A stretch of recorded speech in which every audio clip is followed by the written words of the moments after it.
దేవుని నామానికి మహిమ కలుగునుగాక. ప్రభునందు ప్రియమైన మీకందరికీ కూడా ప్రభు పేరట హృదయపూర్వక వందనాలు తెలియజేస్తున్నాను.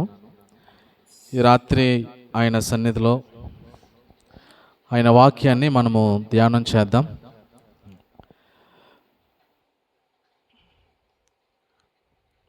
గతించిన దినాల నుండి దేవుడు తన దివ్యమైన కృపచేత మనలను నడిపించి క్షేమాన్ని ఇచ్చి ఆయన కృపలో భద్రపరిచి సజీవులుగా ఉంచిన దేవునికి మనం ఎంతగానో కృతజ్ఞతాస్తుతులు చెల్లింపబద్దులమైన దేవునికి స్తోత్రం. హల్లెలూయా. ప్రియమైన దేవుని పిల్లలారా, మనము కడవరి దినాలలో ఉన్నాం. చివరి దినాల్లో మనం ఉన్నాం. చివరి దినాలు అనంటే యేసుక్రీస్తు యొక్క రెండవ రాకడ దినాలలో మనం ఉన్నాం. ఆయన రాకడకు మనము సిద్ధపడాలి, లేదా మన పోకడకైనా మనము సిద్ధపడాలి. ఎలా సిద్ధపడాలి అనంటే దేవుడు కోరుకున్నట్లుగా మనమందరము సిద్ధపడాలి. అట్టి రీతిగా సిద్ధపడటానికి దేవుడు తన వాక్యముతో మనలను సిద్ధపరచునుగాక. దేవుని యొక్క వాక్యాన్ని పరిశుద్ధ గ్రంథంలో నుండి చదువుదాం. నిర్గమకాండం 3వ అధ్యాయం 12వ వచనాన్ని మనము చదువుదాం. భక్తుడైన మోషే గారు రచించినటువంటి 5 కాండాలలో 2వ కాండము నిర్గమకాండం. నిర్గమకాండం 3వ అధ్యాయం 12వ వచనాన్ని మనము చదువుదాం. ఆయన నిశ్చయముగా నేను నీకు తోడయుందును, నేను నిన్ను పంపితుననుటకు ఇది నీకు సూచన. నీవు ఆ ప్రజలను ఐగుప్తులో నుండి తోడుకొని వచ్చిన తరువాత మీరు ఈ పర్వతము మీద దేవుని సేవించదరనెను. చిన్న ప్రార్థన చేసుకుందాం. నేను కూడా చిన్న ప్రార్థన చేస్తాను. ప్రేమగల మా తండ్రి, కృపగల మా దేవ, నీకు వేలాది స్తుతులు స్తోత్రములనైనా. ప్రభువా, గతించిన కాలమంతా మీ చల్లని రెక్కల చాటున మమ్మలను కాచి భద్రపరిచి సజీవులుగా ఉంచిన విధానాన్ని బట్టి స్తోత్రాలు చెల్లిస్తున్నాం. ఈ రాత్రి పాటల ద్వారా నీ నామాన్ని స్తుతించాం నాయనా. నీ వాక్యం కోసం ఎదురు చూస్తున్నాం ప్రభువా. మీరు మాట్లాడండి. మీరు మాట్లాడుతుండగా వినగలిగే చెవులు, గ్రహించే మనసు, దాని ప్రకారంగా జీవించగలిగే జీవితాలు మాకందరికీ దయచేయమని ప్రార్థిస్తూ మా ఈ ప్రార్థనని పాద సన్నిధిలో చేర్చుకోమని నజరేయుడని యేసుక్రీస్తు నామములో అడిగి వేడుకుని ప్రార్థిస్తున్నాము తండ్రి, ఆమేన్. దేవుని యొక్క గ్రంథంలో మనం ఆలోచన చేస్తే మోషే గారితో దేవుడు మాట్లాడినటువంటి సందర్భం ఈ సందర్భం. ఈ 3వ అధ్యాయం 12వ వచనంలో ఏమని సెలవిస్తూ ఉన్నాడు అనంటే, ఆయన నిశ్చయముగా నేను నీకు తోడయ్యుందును అన్నాడు. ఇదే ఈ రాత్రి మన అంశం. ఆయన ఎవరాయన? దేవుడైన యెహోవా, సైన్యములకు అధిపతి అయిన యెహోవా, జీవము గల యెహోవా, నిజమైన యెహోవా, సర్వశక్తి గల దేవుడు, ఉన్నవాడును అనువాడును అనే దేవుడు. ఎవరాయన అనంటే ఇన్ని పేర్లు మనం చెప్పుకోవచ్చు. ఇన్ని పేర్లు కలిగినటువంటి వాడు ఏమని సెలవిస్తున్నాడు అనంటే, నిశ్చయముగా నేను నీకు తోడయ్యుందును. దేవునికి స్తోత్రం. ప్రియమైన దేవుని పిల్లలారా, ఈ రోజున ప్రతి మానవునికి కూడా కావలసినది ఏమిటి అనంటే ఒక తోడు కావాలి. ఏదో ఒక పరిస్థితుల్లో ఖచ్చితంగా మానవునికి కావాల్సింది ఏంటి అనంటే తోడు. సంతోషంగా ఉన్నప్పుడు తన సంతోషాన్ని ఇతరులతో పంచుకోవడానికి ఎవరు కావాలి? తోడు కావాలి. ఇలా ప్రతి పరిస్థితిని కూడా మనం ఆలోచన చేస్తే ప్రతి మనిషికి కూడా తోడనేది అవసరం. అయితే ఇక్కడ దేవుడు చెబుతున్న మాట ఏమిటనంటే, నిశ్చయముగా నేను నీకు తోడయ్యుందును అని సెలవిస్తున్నాడు. దేవుడు నేను నీకు తోడయ్యుందును అని చెప్పడానికి గల కారణం ఏంటి అని ఆలోచన చేస్తే, ఆ పై వచనాలలో దేవుడైన యెహోవాయు మరియు మోషే గారులు మాట్లాడుకుంటారు. దేవుడు అడుగుతాడు, మోషే నీవు ఫరో దగ్గరికి వెళ్ళి నా ప్రజలను తీసుకుని రావాలి, వారిని నడిపించాలి, వారిని తోడుకుని పోవాలి అని దేవుడు అడిగితే 11వ వచనంలో మోషే ఇచ్చిన సమాధానం ఏంటి అనంటే ఇలా అంటున్నాడు మోషే 11వ వచనంలో, అందుకు మోషే, ఎందుకు మోషే? దేవుడు అడిగాడు, మోషే నీవు ఫరో దగ్గరికి వెళ్ళి నా ప్రజలను విడిపించుకొని తోడుకుని రావాలి, వాళ్ళని నేను చూపించబోయేటువంటి దేశంలోనికి వారిని నడిపించాలి అని దేవుడైన యెహోవా మోషేను అడిగాడు. మోషేను దేవుడు అడిగినందుకు మోషే ఇస్తున్న సమాధానం అన్నమాట ఇది. అందుకు మోషే, నేను ఫరో యొద్దకు వెళ్ళుటకును ఇశ్రాయేలీలను ఐగుప్తులో నుండి తోడుకుని పోవుటకును ఎంతటి వాడనని దేవునితో అనగా. మోషే ఇక్కడ చెబుతున్న సమాధానం ఏంటినంటే, దేవా ఫరో దగ్గరికి వెళ్ళడానికి నేను ఎంతటి వాడను, నీ ప్రజలైనటువంటి ఇశ్రాయేలీలను తోడుకుని పోవటానికి నేను ఎంతటి వాడను, వారు లెక్కకు మించినటువంటి వారిగా ఉన్నారు. వారందరినీ లెక్క కడితే 6,03,550 మంది వాళ్ళు కాల్బలం, అంటే తమ కాళ్ళతో నడిచేటువంటి వారి లెక్క 6,03,550 మంది వాళ్ళు.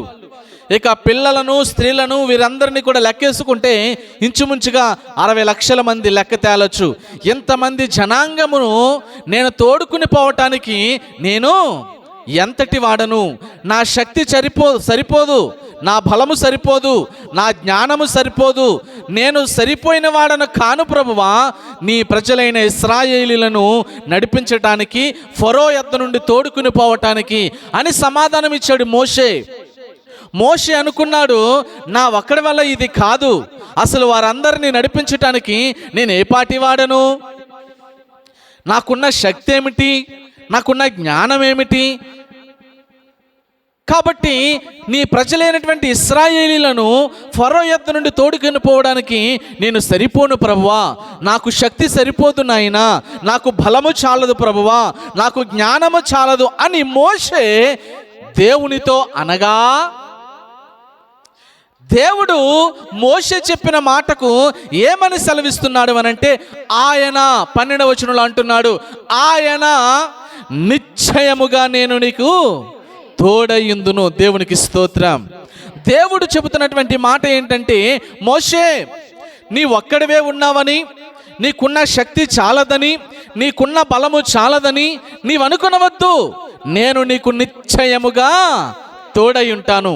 ఇక్కడ దేవుడు చెప్పాలనుకున్న ఉద్దేశం ఏమిటి అనంటే, నిజానికి ఏదైనా ఒక పని చేయడానికి మానవులైన మనము సరిపోయిన వారము కాము, కానీ మన దేవుడు మనకు నిశ్చయముగా తోడుంటాను అని అంటున్నాడంటే అర్థం, నేను నీకు తోడుగా ఉన్నాను, నీవు చేయాలనుకున్న మంచి కార్యాన్ని ప్రారంభించు, నీవు చేయాలనుకున్న సత్క్రియను ప్రయత్నించు, నీవు చేసే ప్రతి ప్రయత్నాన్ని సఫలపరచడానికి నేను నీకు తోడై ఉన్నాను అంటున్నాడు. దేవునికి స్తోత్రం.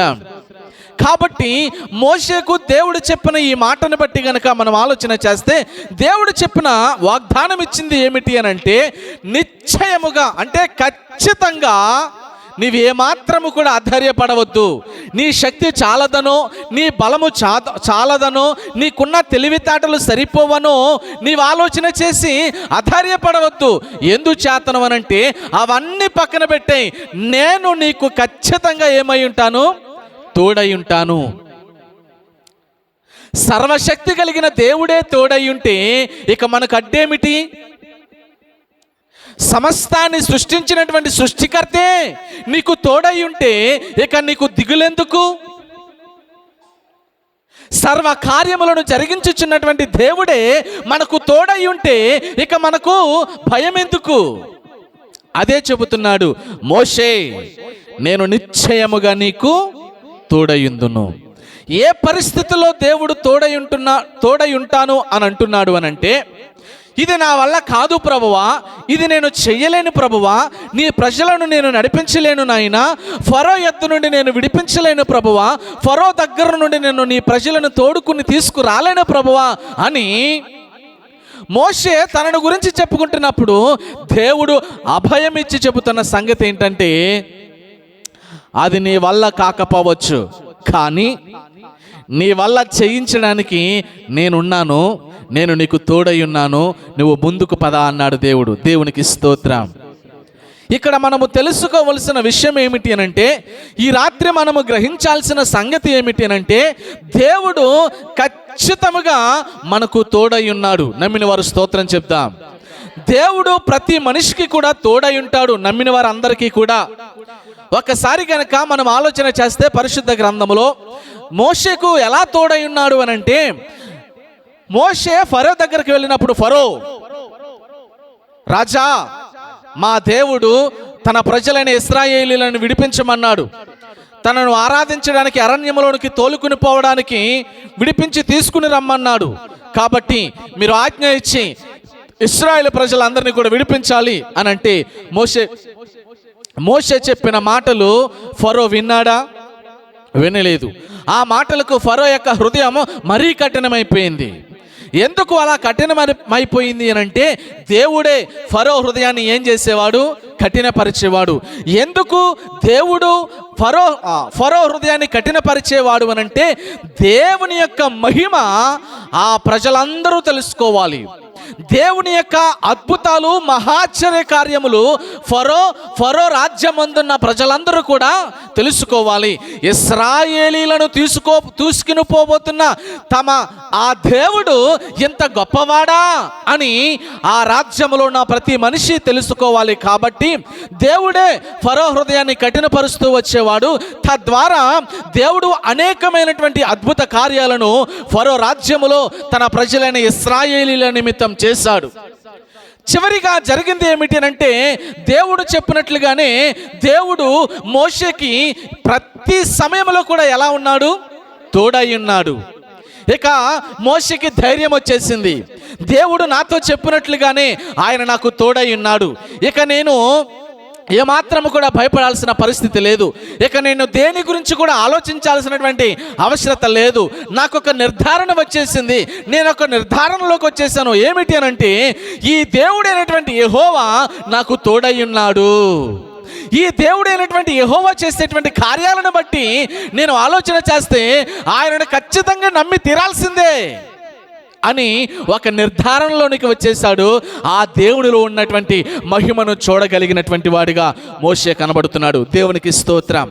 ఈ రాత్రి ఈ మోషే దేవుడికి మధ్య జరిగినటువంటి ఈ సంభాషణలో, ఈ కార్యాలలో, ఈ పరిస్థితులలో మనం అర్థం చేసుకోవాల్సినది ఏమిటి అంటే, ఆనాడు మోషేకు తోడై ఉన్నటువంటి దేవుడు ఈనాడు నీకు నాకు కూడా తోడై ఉన్నాడు అన్న సత్యాన్ని మనము గ్రహించాలి. దేవునికి స్తోత్రం. ఎందుకు దేవునికి స్తోత్రం చెప్పించాను అని అంటే, ఆయన పక్షపాతము చూపించేవాడు కాదు. ఆనాడు మోషేకు తోడై ఉన్నాడు, ఈరోజు మనకు తోడై ఉండడా అనటానికి లేదు. ఖచ్చితంగా ఆయన మాటలను నమ్మి, ఆయన మాటల ప్రకారం జీవించి, ఆయన వాక్య ప్రకారం బ్రతికిన వారందరికీ కూడా ఆయన ఎలా ఉంటాడు? తోడై ఉన్నటువంటి దేవుడు. ఈ లోకంలో ఉన్నటువంటి మనుషులను నమ్మినటువంటి వారు తోడుగా ఉండొచ్చు, ఉండకపోవచ్చు. నమ్మినటువంటి వారే మోసం చేయొచ్చు, నమ్మినటువంటి వారు వెన్నుపోటు పడవచ్చు, నమ్మినటువంటి వారు నిన్ను నట్టేటా ముంచేయచ్చు, నమ్మినటువంటి మనుషులు నిన్ను మధ్యలోనే విడిచి వెళ్ళిపోవచ్చు. కానీ నీవు నమ్ముకున్నటువంటి ఈ దేవుడైన యెహోవా నిన్ను మధ్యలో వదిలేసే దేవుడు మాత్రము కాదు. దేవునికి స్తోత్రం. ఆయన సదాకాలము మనతో ఉన్నాడు. దేవునికి స్తోత్రం. ప్రియమైన దేవుని పిల్లలారా, ఆయన మనకు ఎలా తోడై ఉన్నాడు అనే సంగతిని మనం ఆలోచన చేసుకోవాలి. ఆయన మన జీవితాలలో ఎలాంటి పరిస్థితులలో మనకు తోడుగా ఉంటాడు అని ఆలోచన చేస్తే, పరిశుద్ధ గ్రంథంలో చాలా పరిస్థితులను నేను ఆలోచన చేశాను. నాకు చాలా సందర్భాలలో దేవుడు తన బిడ్డలైనటువంటి వారికి తోడుగా ఉన్నాడండి. మనం ఆలోచన చేసినప్పుడు మోషే గురించి ఆలోచన చేస్తే ఫరో సైన్యం వెనకాల తరుముతూ ఉన్నారు. అంటే దేవుడు నేను నీకు తోడై ఉన్నాను, నిశ్చయముగా నేను నీకు తోడై ఉందును అని చెప్పిన మాటను ఎంత ఖచ్చితంగా నెరవేరుస్తున్నాడో అన్న పరిస్థితిని మనం ఆలోచన చేస్తే, వెనకాల ఫరో యొక్క సైన్యము రథముల మీద తరుముతూ వస్తున్నారు. ఈ ఇశ్రాయేలు ప్రజలందరినీ ఏం చేయడానికి? చంపడానికి, హతమార్చడానికి. వారు రథముల మీద వస్తూ ఉంటే, వీళ్ళు పరుగులు తీస్తూ ఉంటే, ఒకనొక స్థలానికి వచ్చేసరికి ఎదర చూస్తే ఏమున్నది? ఎర్ర సముద్రం ఉన్నది. వెనకాల చూస్తే ఫరో సైన్యం ఉన్నది. అక్కడ వారు పరిస్థితిని ఆలోచన చేస్తే అదో గతి.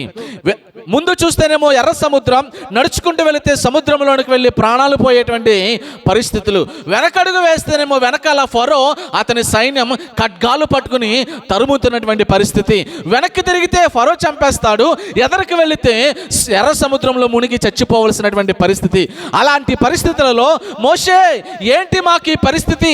మోషే, మా పరిస్థితి ఏంటి ఇప్పుడు మనం ఆలోచన చేస్తే, మోషే దేవుని అడిగినప్పుడు దేవుడు చెప్తున్నటువంటి మాట, ఇదిగో నీవు ఎర్ర సముద్రములో నీ కర్రను చూపితే ఎర్ర సముద్రం ఏమవుద్ది?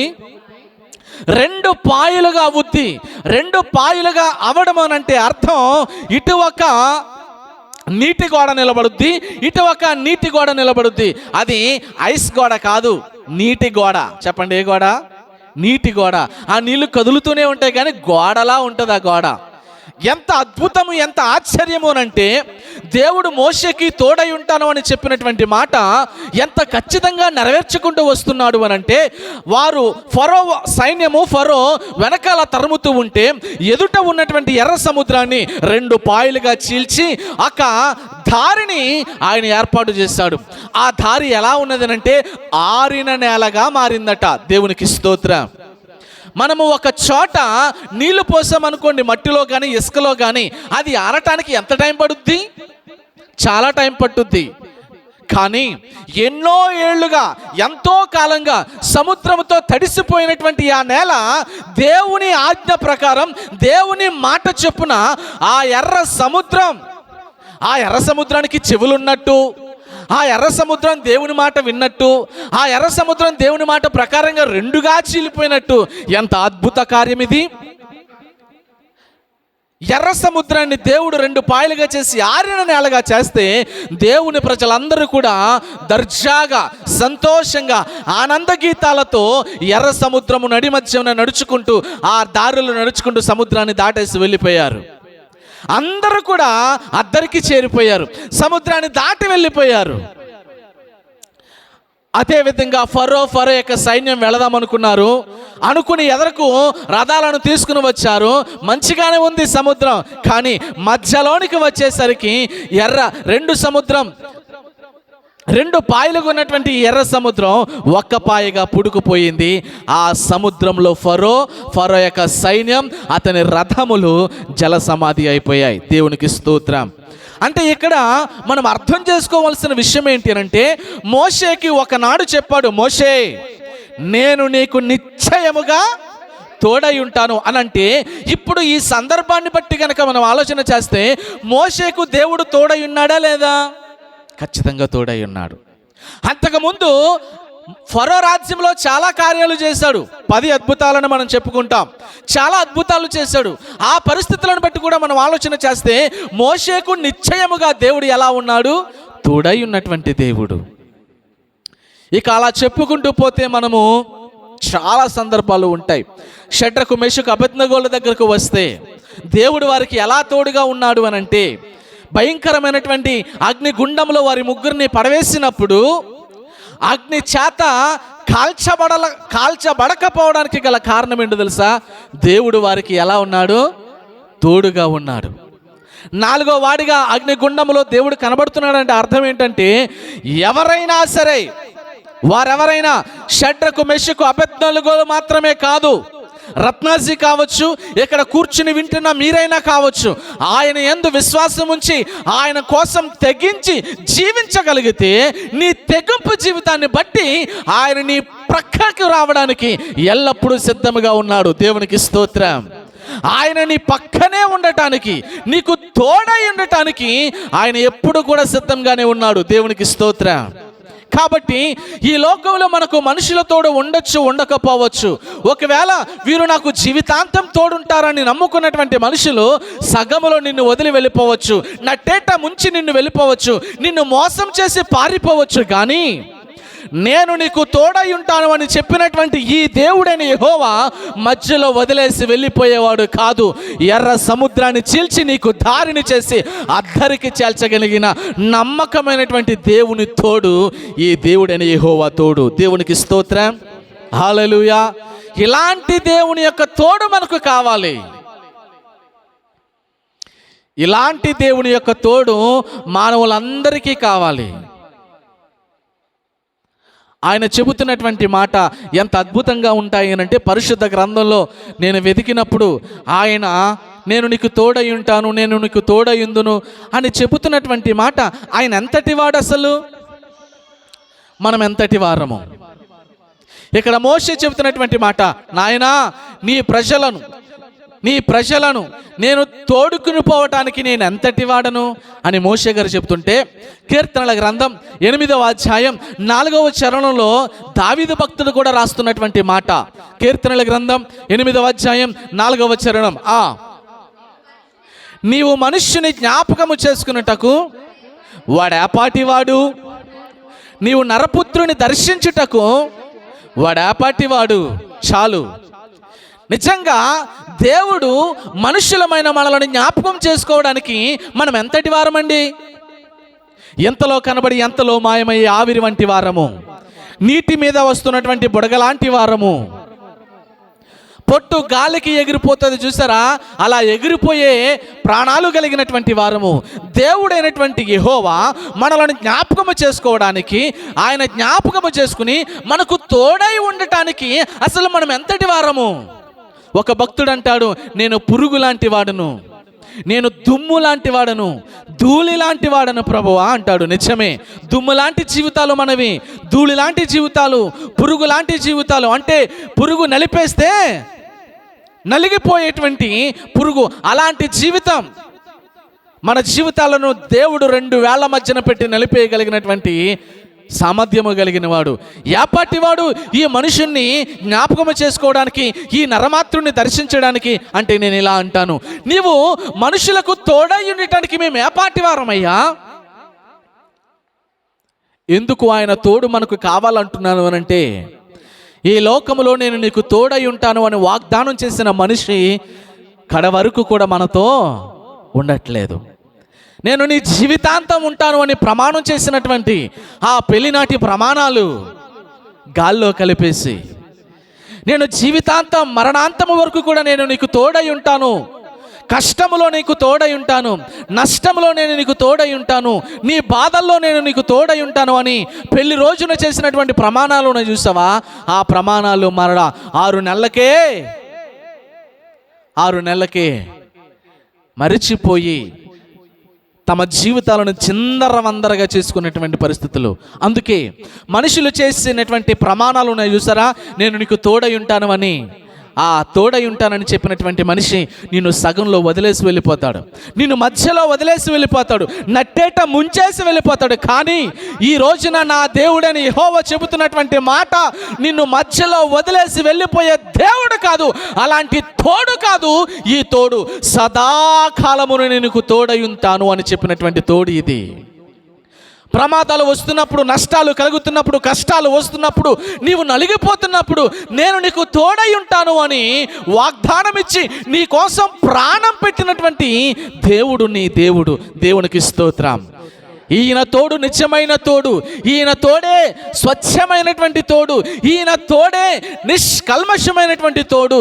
ఈ తోడుంటే చాలు, ఈ లోకంలో ఎవరి తోడు కూడా మనకు అవసరంలా. అందుకే అంటాడు, నీ ఉంటే నాకు చాలు యేసయ్యా, నీ వెంటే నేను ఉంటానేసయ్యా, నీ మాట చాలయ్యా, నీ చూపు చాలయ్యా, నీ తోడు చాలయ్యా. దేవునికి స్తోత్రం. ఎవరి తోడు మనకు అవసరంలా. ఎందుకంటే ఈ మనిషి మోసం చేస్తాడు, ఈ మనిషి నిన్ను మోసగిస్తాడు, ఈ మనిషి నిన్ను మధ్యలో వదిలేసి వెళ్ళిపోతాడు. తోడుంటానని చెప్పిన వాళ్ళే. కానీ అన్యాయము చేయటానికి ఆయన మనలాంటి మానవుడు కాదు. ఆయన తోడుంటాను అని చెప్పాడు అనంటే, నిశ్చయముగా నేను నీకు తోడై ఉంటాను అని చెప్పాడు అనంటే, ఖచ్చితంగా ఎలాంటి పరిస్థితి అయినా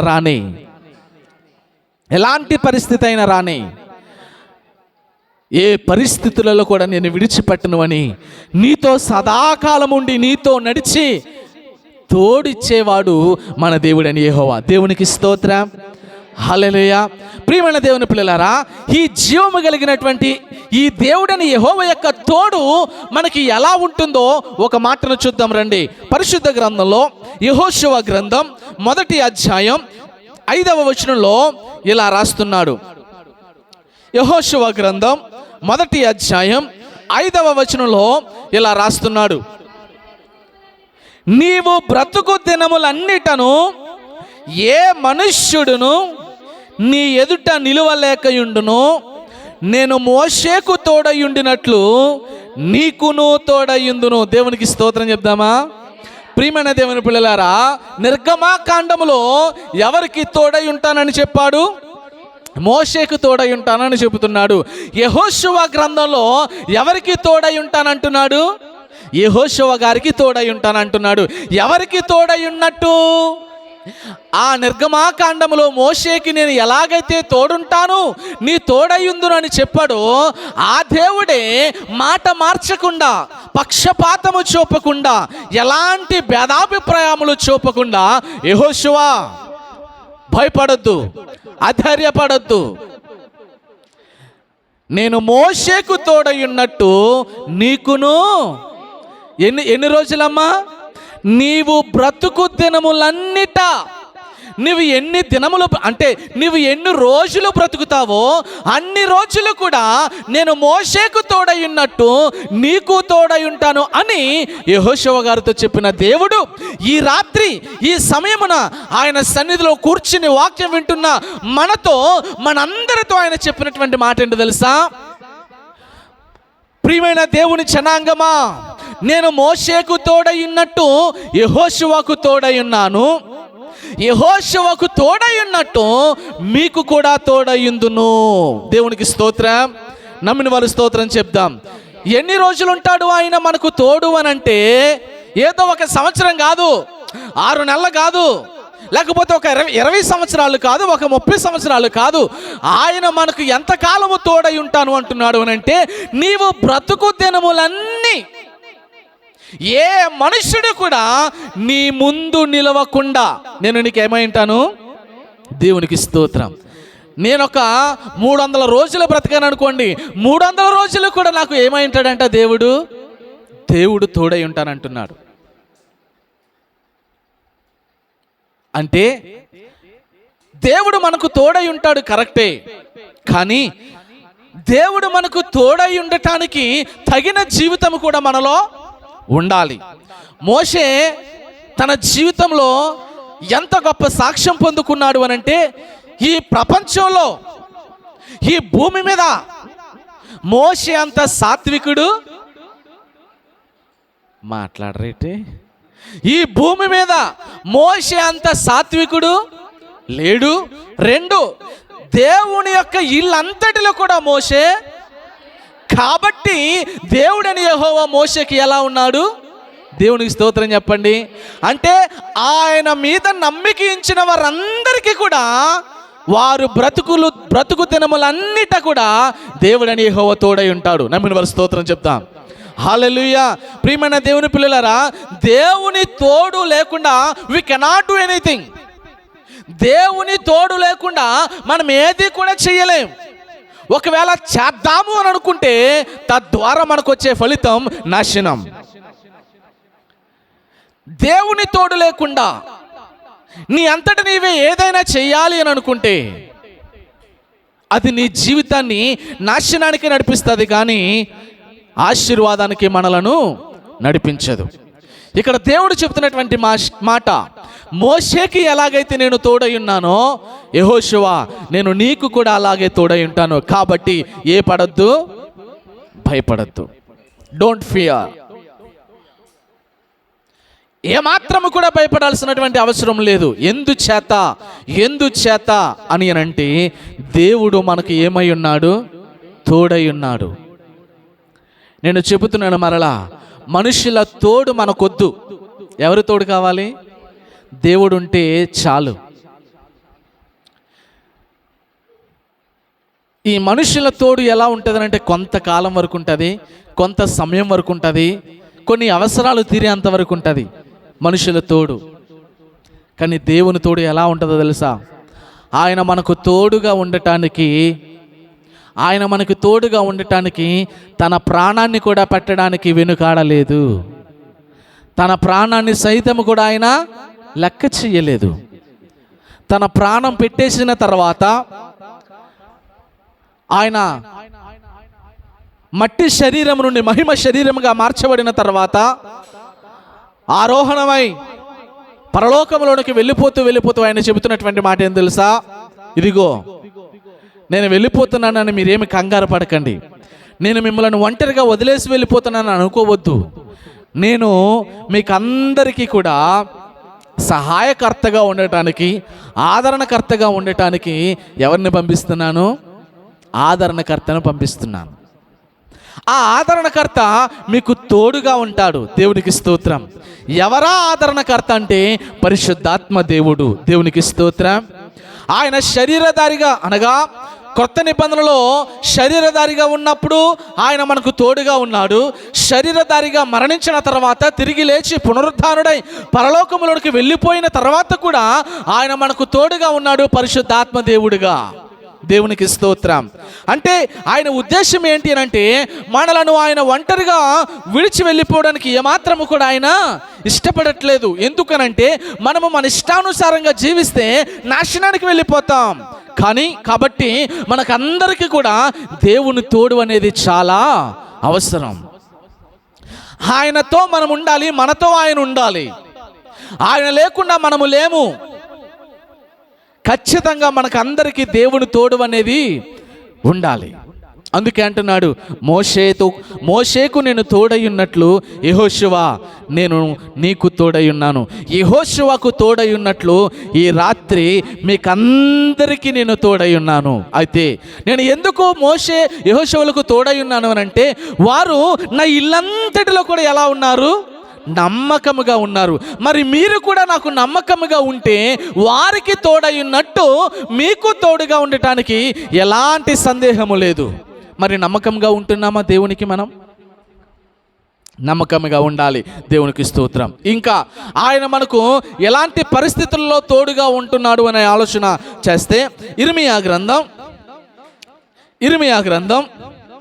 15వ అధ్యాయం 20వ వచనంలో ఇలా రాస్తున్నాడు. భక్తుడైన ఇర్మియా గారు రచించినటువంటి గ్రంథం 15వ అధ్యాయం 20వ వచనంలో ఇలా రాస్తున్నాడు. అప్పుడు నిన్ను ఈ ప్రజలను పడగొట్టజాలని ఇత్తడి ప్రాకారముగా నేను నియమించెదను. నిన్ను రక్షించుటకును నిన్ను విడిపించుటకును నేను నీకు తోడయుందును గనుక వారు నీ మీద యుద్ధము చేయుదురు గాని నిన్ను జయింపకపోదురని యెహోవా సెలవిచ్చుచున్నాడు. దేవునికి స్తోత్రం చెప్దామా? ఎవరు చెప్తున్నారు ఈ మాట? దేవుడే చెబుతున్నాడు. స్వయంగా తన నోటితో చెబుతున్నటువంటి మాట. మరలా చదువుదామా? 20వ వచనంలో, అప్పుడు నిన్ను ఈ ప్రజలను పడగొట్టజాలని ఇత్తడి ప్రాకారముగా నేను నియమించెదను. నిన్ను ఏం చేయడానికి? ఎక్కడి నుండి? శత్రువుల చేతి నుండి, ప్రమాదములలో నుండి, నాశనకరమైన తెగుళ్ళ నుండి, గాఢాంధకారమైనటువంటి పరిస్థితులలో నుండి నిన్ను రక్షించుటకును. ఎక్కడ నుండి?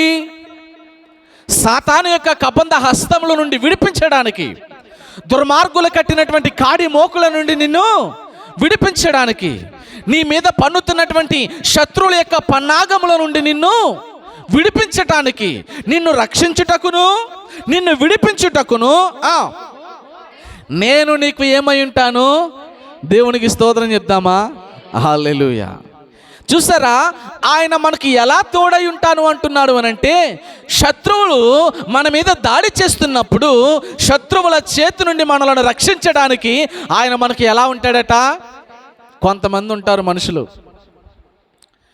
ఏదైనా అపాయము కష్టకాలం వచ్చిందనుకోండి, మన కుటుంబంలో సంతోషంగా ఉన్నప్పుడు అందరూ వస్తారు మన ఇంటికి, ఆనందంగా ఉన్నప్పుడు ప్రతి ఒక్కరూ పలకరిస్తారు మనల్ని. ఐశ్వర్యముతో, ఆస్తిపాస్తులతో, అంగరంగ వైభోగంగా మన జీవితాలు ఉన్నప్పుడు అందరూ వస్తారు, అన్నీ ఉంటే అందరూ వస్తారు. కానీ కొన్ని పరిస్థితులు ఉంటాయి, అన్నీ పోతాయి. యోబు గారికి పోయినట్టే మన జీవితాలలో అన్నీ పోతాయి. ఉద్యోగం పోతుంది, డబ్బు పోతుంది, ఆస్తులు పోతాయి, పిల్లలు పోతారు, కుటుంబాలు చిన్నాభిన్నమైపోతాయి. ఇక చావే నాకు దిక్కు అనుకునే పరిస్థితులు. నేను నమ్మిన వాడే నన్ను మోసం చేశాడు, నేను ప్రేమించిన వాడే నన్ను విసర్జించాడు, నావాడు అనుకున్నటువంటి వాడే నన్ను వదిలేసి వెళ్ళిపోయాడు. ఇక నేను ఎవరి కోసం బ్రతకాలి? నా జీవితం ఎందుకు? నాకిక చావే దిక్కు అని అనేక మంది చావును కోరుకుని చావు గోతుల్లోనికి వెళ్ళిపోయిన పరిస్థితులు మనం చూసాం.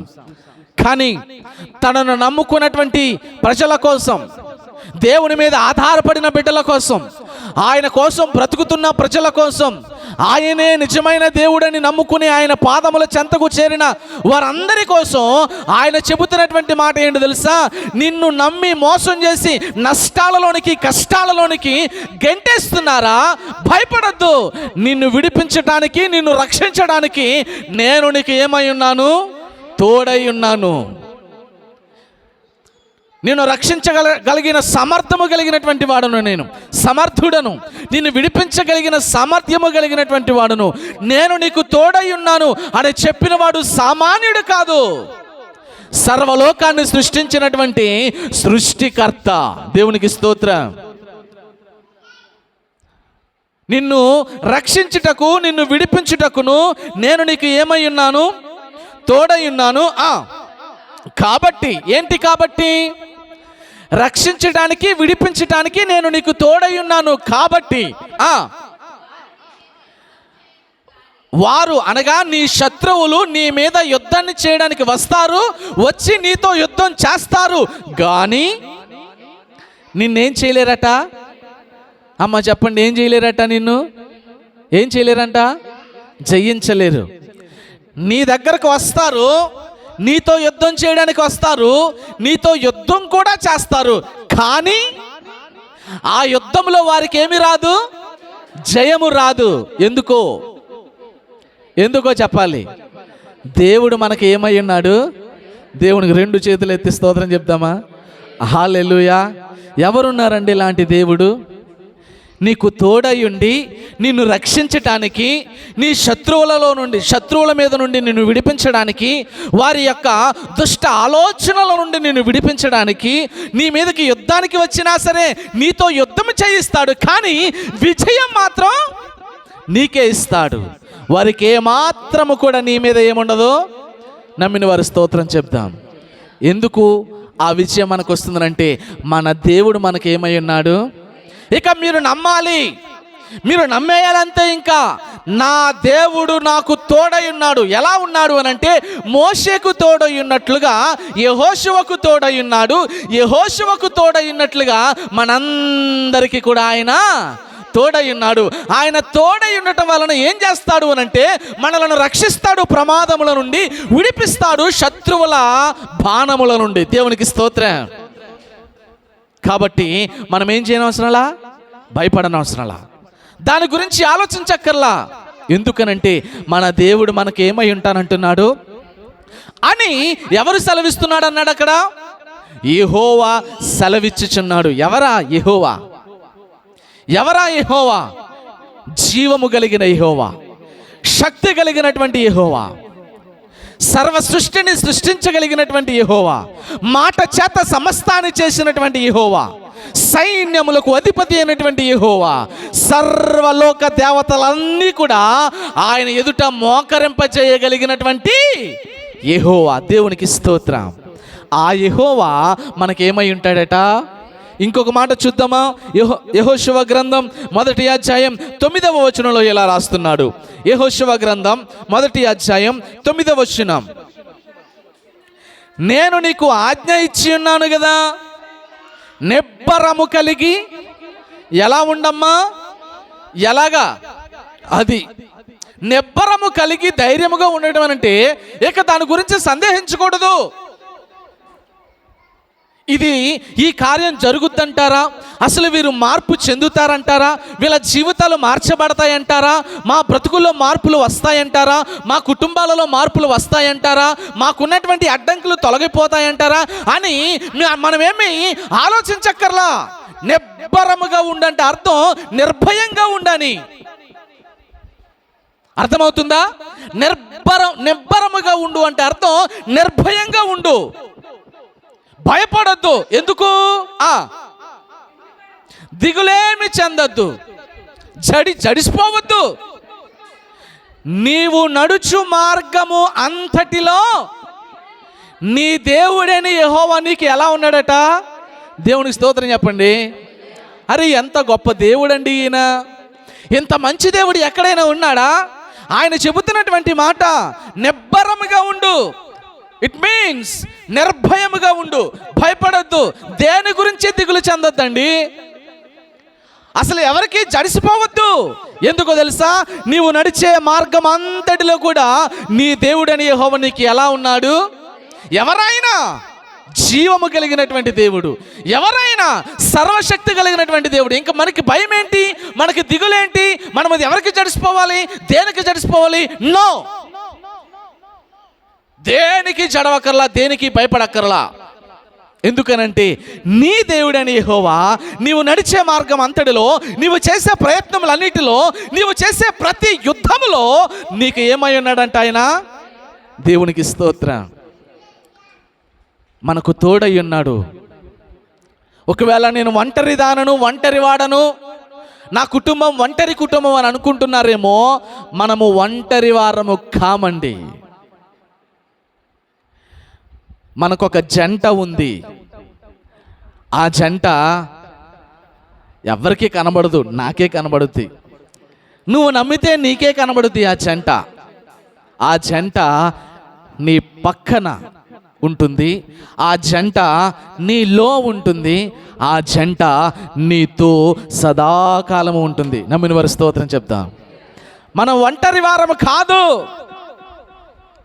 మనకొక జంట ఉంది. ఆ జంటే నీ దేవుడైన యెహోవా. ఆ జంటే దేవుడైన యెహోవా తోడు. దేవునికి స్తోత్రం. హల్లెలూయా.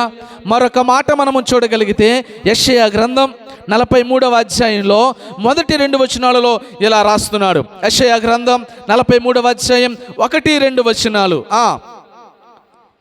అయితే యాకోబు, నిన్ను సృజించిన వాడగు యెహోవా, ఇశ్రాయేలు, నిన్ను నిర్మించిన వాడు ఇలాగూ సెలవిచ్చుచున్నాడు, నేను నిన్ను విమోచించి ఉన్నాను, భయపడకుము, పేరు పెట్టి నిన్ను పిలిచి ఉన్నాను, నీవు నా సొత్తు. ఇది మొదటి వచనం. యాకోబు, నిన్ను సృజించిన వాడగు యెహోవా నేను. ఇశ్రాయేలు, యాకోబు నుండి ఇశ్రాయేలుగా మార్చిన వాడును నేనే. నిన్ను నిర్మించిన వాడను నేనే. ఆ తర్వాత అంటున్నాడు, నీవు బంధకములతో ఉన్నప్పుడు, మోసపూరితమైనటువంటి జీవితాన్ని కలిగినటువంటి ఆ స్థితిలో నుండి నిన్ను విమోచించిన వాడను నేనే. నేనే అంటే ఎవరు? దేవుడైన యెహోవా, ప్రభువైన యేసుక్రీస్తు నేనే అంటూ ఆయన చెప్తున్నాడు. భయపడొద్దు. ఎందుకో తెలుసా? నేనేం చేశాను? నిన్ను రత్నాజీ, ప్రసాద్ గారు, తాతారావు అన్నయ్య, శ్యామల అక్క, వెంకటలక్ష్మి ఆంటీ, నేను ఆంటీ అంటున్నాను, నా కుమార్తె అంటారు ఆయన. ఇలా మనలను ఆయన పేరు పెట్టి పిలిచారు. దేవునికి స్తోత్రం. పేరు పెట్టి పిలిచి ఏదోటి చెప్తున్నాడు అనమాట. ఏం చెప్తున్నాడు? 2వ వచనంలో చెప్తున్నాడు, నీవు నా సొత్తు. 2వ వచనం, నీవు నా సొత్తు కాబట్టి నీవు జలములలో పడి దాటునప్పుడు. దేవునికి స్తోత్రం చెప్పండి. మనము జలములలో పడి దాటుతున్నప్పుడు దేవుడు ఏమైనాడట? అలా దాటిన వాళ్ళు ఎవరైనా ఉన్నారా? ఇశ్రాయేలీయులు జలములలో పడి దాటినప్పుడు దేవుడి వారికి ఏమై ఉన్నాడు? ఇశ్రాయేలీయులు మరొకసారి యొర్దాను నదిని దాటినప్పుడు దేవుడు వారికి ఏమై ఉన్నాడు? తోడై ఉన్నాడు. వారికి తోడై ఉన్నటువంటి దేవుడు ఖచ్చితముగా, నిశ్చయముగా మనకు తోడై ఉంటాడా? ఖచ్చితంగా తోడై ఉంటాడు. ఇక్కడ ఉన్న యాకోబు ఎవరో తెలుసా? ఆ యాకోబే, కానీ ఆ యాకోబులము మనమే. యాకోబు అంటే మోసగాడు, ఆ మోసగాలము మనమే. మోసపూరితమైన జీవితాలను కలిగినటువంటి మన జీవితాలే దానికి సాదృశ్యంగా ఉన్నాయి. మనము మోసపూరితమైన జీవితాలుగా ఉన్నప్పుడు ఆయన మనలను ఇశ్రాయేలుగా మార్చాడు. ఇశ్రాయేలుగా మార్చిన తర్వాత ఆయన చెబుతున్నటువంటి మాట, భయపడద్దు, నేను నిన్ను పేరు పెట్టి పిలిచాను, నీవు నా సొత్తు. కాబట్టి ఇప్పుడు నీవు జలములలో పడి దాటినప్పుడు నేను నీకు ఏమై ఉన్నాను? ఎప్పుడున్నాడు? మార్చబడిన తర్వాత, మార్చబడక ముందా? యాకోబు ఇశ్రాయేలుగా మార్చబడిన తర్వాత, మోసగాడు సత్యవంతుడిగా మార్చబడిన తర్వాత, దుర్నీతిపరుడు నీతిమంతుడిగా మార్చబడిన తర్వాత, అన్యాయస్తుడు న్యాయవంతుడిగా మార్చబడిన తర్వాత నీవు నా సొత్తు అన్నాడు. అప్పుడు ఆ నీతిమంతుడు కానీ, న్యాయవంతుడు కానీ, యథార్థవంతుడు కానీ, భక్తిపరుడు కానీ, పరిశుద్ధుడు కానీ, ప్రార్థనాపరుడు కానీ, విశ్వాస వీరుడు కానీ ఎవడైనా సరే జలములలో పడి దాటుతూ వెళ్తున్నప్పుడు ఆ విశ్వాసకి, ఆ నీతిమంతుడకు, ఆ భక్తిపరుడకు, ఆ యథార్థపరుడకు, ఆ పరిశుద్ధుడకు దేవుడని యెహోవా ఏమై ఉన్నాడట? దేవునికి స్తోత్రం. ఇక మనం ఏమాత్రము కూడా భయపడాల్సిన అవసరం లేదు.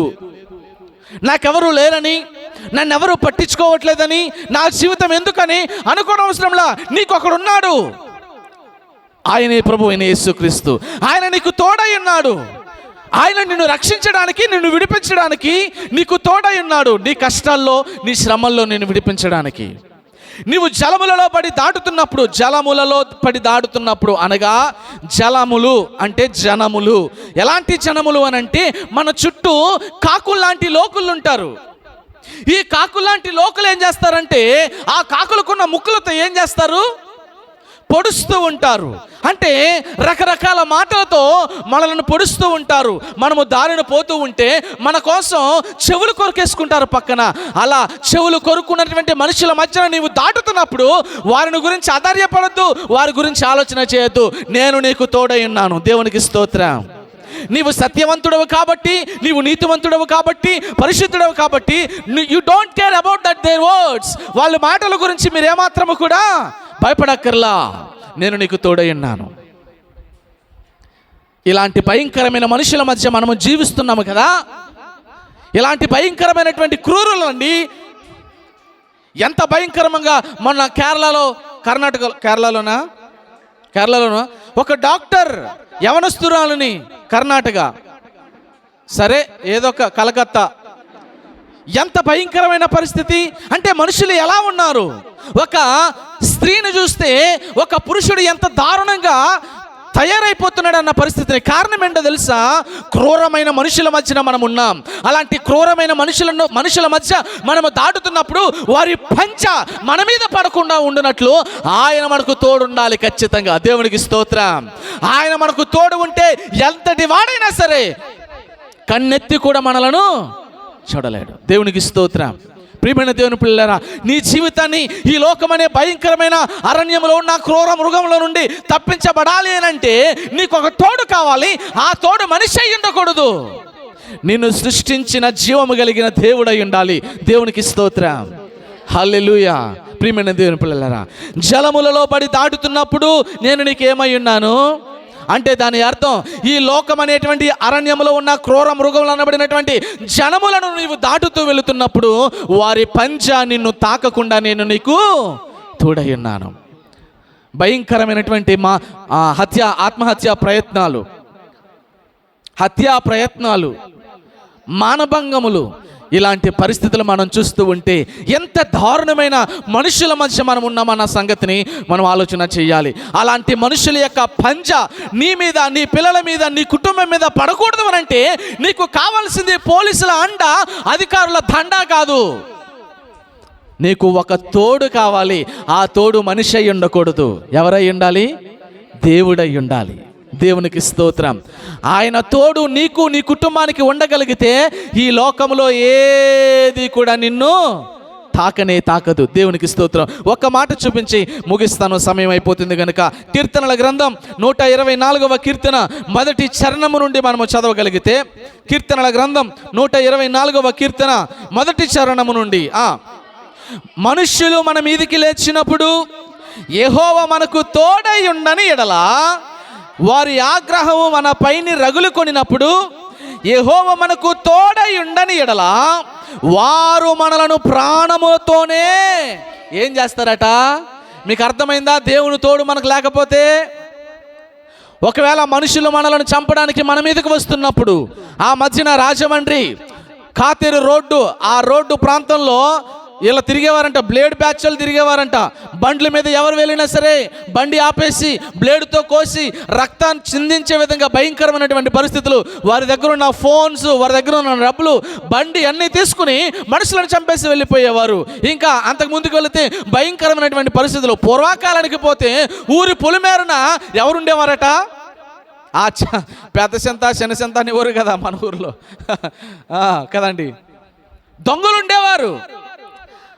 అలాంటి దొంగల యొక్క బారి నుండి మనము తప్పించబడాలి అని అంటే, అలాంటి మనుషులు మన మీదకి లేచినప్పుడు, క్రూర రూపాన్ని దాల్చినటువంటి ఈ మృగములలాగా జీవిస్తున్న ఈ మనుషులు మన మీదకి లేచినప్పుడు యెహోవా మనకు తోడై ఉండని ఎడలా, అక్కడ రాస్తున్నటువంటి మాట, వారి ఆగ్రహము మన పైన రగులుకొనినప్పుడు యెహోవా మనకు తోడై ఉండని ఎడలా, వారు మనలను ఎలా మృంగేసేవారట? మనం బ్రతికుండగానే మింగేసేవారు. అందుకనే ఈ రోజున మనకి ఒక తోడు కావాలి. ఆ తోడు మనిషి అయి ఉండకూడదు. ఆ తోడు ఎవరై ఉండాలి? దేవుడైన యెహోవా అయి ఉండాలి. ఆ తర్వాత 4వ వచనంలో అంటున్నాడు, జలములు మనలను ముంచివేసి ఉండును, ప్రవాహము మన ప్రాణముల మీదుగా పొర్లి పారియుండును, ప్రవాహములై ఘోషించు జలములు మన ప్రాణముల మీదుగా పొర్లి పారియుండును అని ఇశ్రాయేలులు అందురుగాక, వారి పండ్లకు మనలను వేటగా అప్పగింపని యెహోవా ఏమినందును, వారి పండ్లకు మనలను అప్పగింపని మనల్ని ఏం చేయలేదంట దేవుడు? వారికి అప్పగించలా. మన శత్రువులకు, మన చుట్టూ ఉన్న క్రూరమైన మనుషులకు మనల్ని ఏం చేయలేదంటే దేవుడు? మనల్ని అప్పగించలేదు. అప్పగించకపోగా ఆయన మనకు తోడై ఉన్నాడు. అలా తోడై ఉండి మనల్ని కాపాడుతున్నటువంటి దేవుడు ఏమి నొందునుగాక? మరి చెప్పండి ఒకసారి గట్టిగా, దేవునికి స్తోత్రం. బిగ్గరగా చెప్పాలి. హల్లెలూయా, స్తుతి మహిమ ఎల్లప్పుడు దేవునికి ఇచ్చేదాము. హల్లెలూయా, స్తుతి మహిమ ఎల్లప్పుడు దేవునికి ఇచ్చేదాము. ఎల్లప్పుడూ ఇవ్వాలి. ఎందుకు అనంటే, మన శత్రువులు మన మీదకి లేచినప్పుడు మన దేవుడని యెహోవా మనకు తోడై ఉండని ఎడల మనం ఎప్పుడో చచ్చిపోయేవారము. కానీ ఈరోజు కూడా బ్రతికి ఉన్నాము అని అంటే దానికి కారణం మన దేవుడు మనకు ఏమై ఉన్నాడు? అమ్మ, మనకొక తోడు కావాలి. ఆ తోడు మనిషి అయి ఉండకూడదు. ఎవరై ఉండాలి? ఆ దేవుడు మనకు తోడై ఉంటానన్నాడు. మొదట్లో ఏం చెప్పాడు? నేను నిశ్చయముగా నీకు అని మోషేకు చెప్పాడు. అలా చెప్పినట్లు ఎవరికి చెప్పాడు? యెహోషువకు చెప్పాడు. ఆ తర్వాత ఎవరికి చెప్పాడు? ఈ రాత్రి చెప్పాలి, నీతో చెప్పాడు, నాతో చెప్పాడు, మన అందరితో చెప్పినటువంటి దేవుడు నమ్మకమైనటువంటి దేవుడు. కనుక ఈ లోకంలో మనకొక తోడున్నాడు. ఆ తోడు మనిషి కాదు, దేవుడు. ఆ దేవుడు సైన్యములకు అధిపతియగు యెహోవా. ఆయన మనకు తోడై ఉన్నాడు. మనం ఏ పరిస్థితికి కూడా ఏం చేయకర్లా, భయపడకర్లా. నమ్మిన వారు గట్టిగా స్తోత్రం చెప్తాం. హల్లెలూయా. దేవుడి మాటలు దీవించునుగాక. కళ్ళు మూసుకొని ప్రార్థన చేసుకుందాం.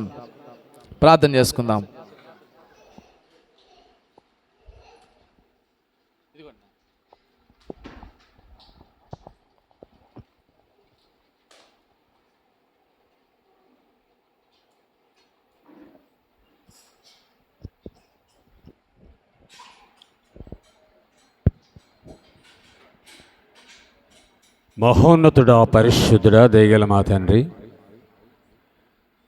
నీ పరిశుద్ధమైన ఉన్నతమైన నామమునకు వందనములు, స్తోత్రములు ప్రభువా. ఈ రాత్రి మీరు మాకు తోడై ఉన్నారు కాబట్టి మీరు మమ్మల్ని క్షేమకరమైన స్థలములలోనికి నడిపించారు ప్రభువా. మీకే వందనములు, స్తోత్రములు చెల్లిస్తూ ఉన్నాము. మీరు తోడు లేకపోతే మేము బ్రతకలేమయ్యా, మేము నడవలేమయ్యా, మేము ఏమీ చెయ్యలేము ప్రభువా. ఆనాడు ఇశ్రాయేలు ప్రజలకు మీరు తోడై ఉన్నందున క్షేమముగా ప్రయాణము చేయగలిగారు. ఎవరి వలన నడిపించగలిగినారు అంటే నమ్మకమైన మోషేను మీరు నియమించుకున్నారు ప్రభువా. అలాగనే ఈ దినాలలో కూడా సంఘములో నమ్మకమైనటువంటి విశ్వాసులు ఉండాలి. ఉన్నప్పుడు ఆ సంఘమంతా క్షేమముగా ఉండగలుగుతుంది. నీకు వందనములు, స్తోత్రములు చెల్లిస్తున్నాం. యెహోషువా, మోషే నిన్ను విడిచి వెళ్ళిపోయారు అని నీవనుకుంటున్నావేమో. మోషేకు తోడయ్యున్న ప్రకారముగా నేను కూడా నీకు తోడై ఉంటాను. నీ వెళ్ళే ప్రతి స్థలములో కూడా నీకు తోడై ఉంటాను. అలా తోడుగా ఎవరికి లేరో వారు జీవముతోనే సాతాను వలన చిక్కుల్లో పడిపోతారు అని మీరు సెలవిచ్చిన మాటను బట్టి వందనాలు, స్తోత్రాలు చెల్లిస్తూ ఉన్నాము. మాట్లాడిన ఈ కుమారుడు బట్టి ప్రభా, ఇక్కడ చేరువచ్చిన విశ్వాసులను బట్టి వారి వారి యొక్క అవసరాలను తీరుస్తున్న దేవా, నీకే వందనములు, స్తోత్రములు చెల్లిస్తూ ఉన్నాము.